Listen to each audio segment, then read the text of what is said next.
There's a very memorable scene in Roger Rabbit where the title character almost randomly breaks out of his handcuffs. When asked why he didn't do it sooner, he says that he couldn't do it before because it wasn't funny before. Now, Roger Rabbit is a great movie, but that one joke doesn't seem to have aged very well. Since 1989, cartoons have become a lot more story-driven, a lot more in-depth, and generally less gag-based. People wonder why I take things that aren't meant to be taken seriously so seriously in cartoons, like, say, Town and Out. Here's the thing. They essentially assume that jokes are funny when I don't find them funny, and when they do that, and the jokes aren't funny, I have to find whatever I see seriously. Most people do. Can you get away with breaking logic or continuity if a joke is funny? Yes. Can you get away with having an asshole in your show who is nothing but a sadist, as long as he's funny? Yes. Should you ever do it, especially if you're just getting started writing? Hell fucking no. Let's start with the very obvious. If the joke you assumed was funny broke continuity, placed a character out of character, or could destroy the story, wasn't funny, then everything falls apart. It sounds like common sense, but I can see why some people need to assume that certain jokes are funny. Even on high-made television shows, not just webtoons, that aren't South Park, episodes for cartoons take a very long time to make. You'll be seeing and hearing the jokes over and over again, and there will be some points where you'll think that it's as stale as a 3-week-old potato chip that's been lying out there in the sun on the windowsill. At some point, you're going to have to assume that what you did is good enough, although to most writers, nothing is ever good enough. Sometimes a writer's joke won't work because the animator or voice actor didn't do their job well enough. In essence, when you assume that something is funny, you are playing with fire, and sooner or later, you're going to get burned. It's inevitable. At least 90% of the animated atrocities I do are because the creators assumed that something was funny when it clearly wasn't. Patrick's line in the card about how you couldn't expect his usual brand of stupidity was assumed to be funny. Tommy's Big Job assumed that all of the gore would be funny. Ren Seeks Help assumed that all of the animal abuse and cruelty would be funny. All of the examples aren't this extreme, but they can be. Also, keep in mind that different people have different senses of humor. One of the most divisive episodes in history is Homer's Enemy from The Simpsons, because it's established on this fact. It assumes that its cruelty to Frank Grimes is funny.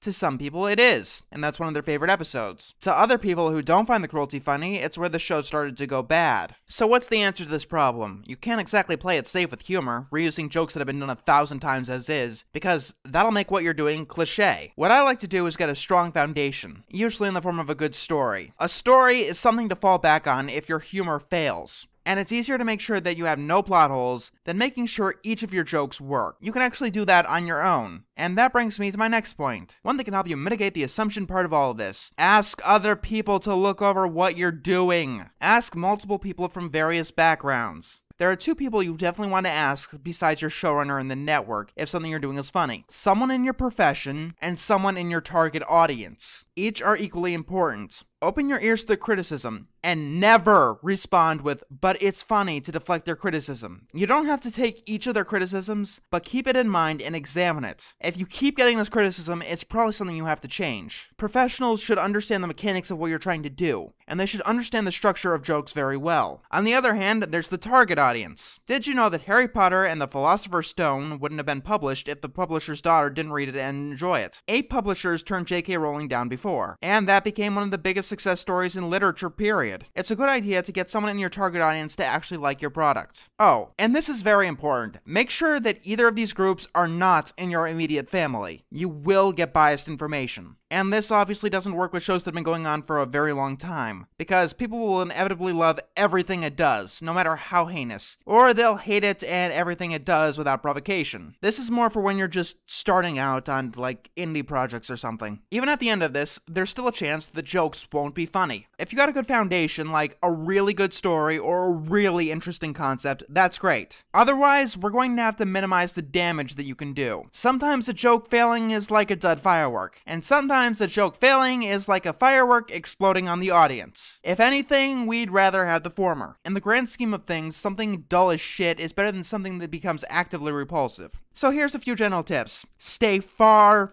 away from morals. If you're assuming this parody of a moral is funny and it isn't, what you've done is created an episode that treats a heinous moral seriously. There are episodes like Stuck in the Ringer or Seahorse Seashell Party, Story of Brenda Q, or Dexter vs. Santa Claus. It's generally a good idea to keep morals away from jokes to begin with. They have a bad habit of undermining what you're trying to teach. The MLP episodes The Cutie Box and Inspiration Manifestation would have been better episodes if their morals weren't immediately followed by a joke. Even though you're staying away from morals, do have a sense of morality throughout the episode. The characters that you've shown us as protagonists should be the ones doing the good things, and the antagonists should be the ones doing the bad things. What the good guys do to the bad guys is a tough one. The safest option is to have the good guys succeed in spite of the bad guys' efforts, but the most common ones is having the good guys beat the bad guys. One course meal fails because a good guy is doing an evil action, among other reasons. Never have one character beat up on another because you think that it's funny. Which brings me to my next point. Keep characters in character. There's definitely some breathing room here, and having characters act completely out of character is usually a good setup for a joke. If you do decide to do this, keep it minimal. Each time you make another out-of-character joke, you are pushing your luck further and further. If you do have an out-of-character joke, give it some purpose.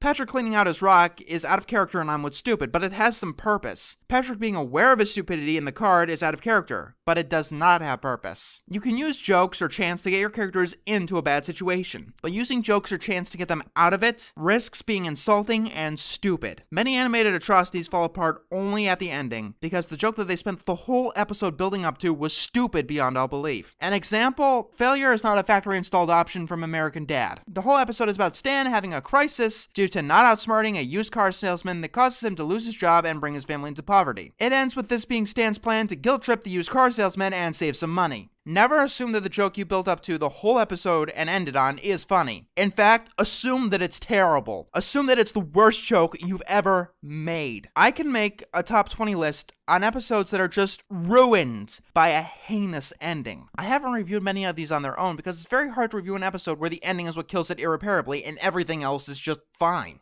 I believe the closest in that category is Love Bugs. The ending joke where the candied hearts were bugs was assumed to be funny, and funny enough to destroy the logic that the rest of the episode is built on. Keep a karma character on all of your characters. Make sure each of your characters gets their just desserts or rewards. This is the easiest way to avoid a torture porn. This should go without saying. Now keep in mind, these are all just guidelines, and better when you're just getting started. At some point, you are going to have to take a risk, but just know that there is going to be some times where you're not going to get the payoff you want. You need to minimize damage as much as possible if you're going for these risks. Before you jump off the bridge, make sure your bungee cord is secured. Is it possible to succeed by breaking any or every one of these rules? Or in spite of them? Of course. But there are many, many more adult party cartoons or Mr. Pickles in the world than there are Rick and Morty's. When you're just starting out, it's not the time to be experimental. Before you can learn how to break the rules, like the classic Looney Tunes often did, you need to learn how to follow them. Many novices assume that they can break a rule simply because what they think they're doing is funny. Many experts think that that's the case. But if you've seen almost anything that I've been reviewing, you can easily see that that's not a smart option. When I review a bad SpongeBob or Family Guy episode, I don't say that's not funny, because it gets into the kind of no duh kind of territory. Town and Out isn't funny, no duh. Bubsy isn't funny, no duh. Sea or Seashell Party isn't funny, no duh. A Pal for Gary isn't funny, no duh. They assume that SpongeBob yelling at Gary while Gary was being eaten by the monster was funny. No duh, it's not funny. So if you're going to assume that something is funny, make sure that it won't do too much damage, and that the episode has something else to fall back on. Trust me, it will save you so much trouble in the future.